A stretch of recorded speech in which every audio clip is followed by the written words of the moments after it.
issues has been resolved. So now we'll be moving on to the power manifestation round. But before that, after some time, we'll be playing the Kriya again, so that all of you can get benefited. Because because of the technical issues, we could not play the Kriya properly. So let's begin with the power manifestation. Yes. So sorry for the technical glitch again. So requesting each other participants to please come and settle down.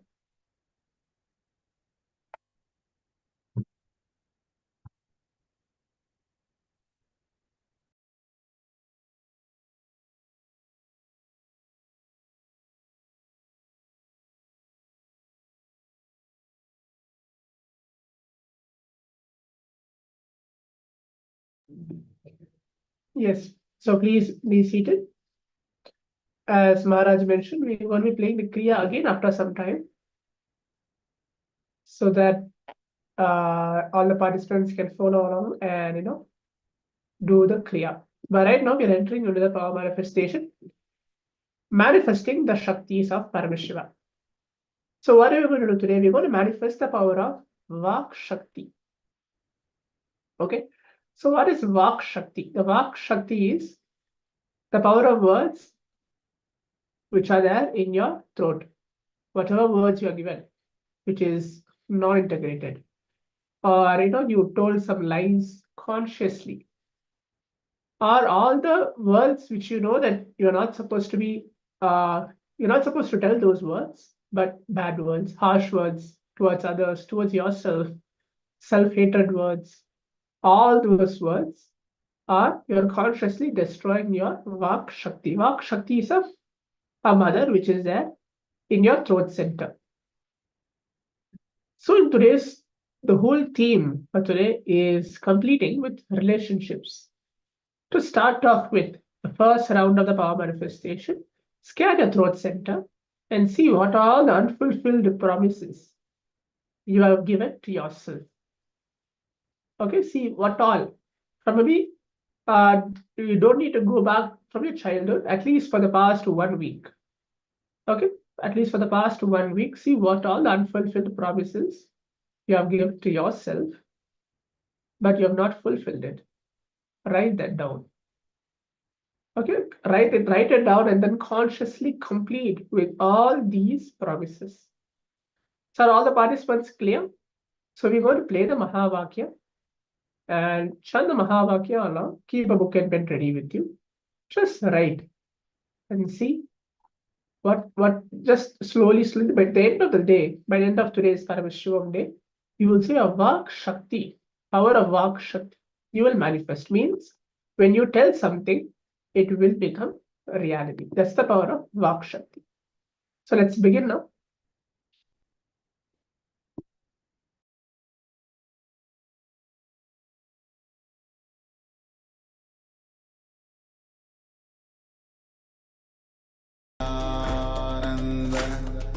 Paramashivoham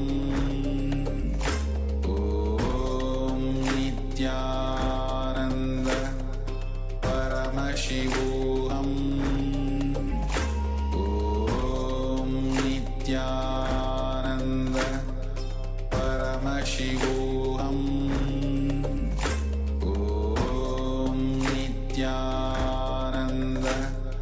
Paramashivoham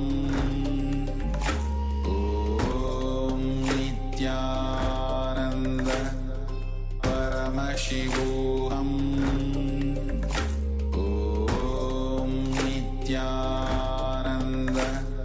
Paramashivoham Om Nityananda Paramashivoham Om Nityananda Paramashivoham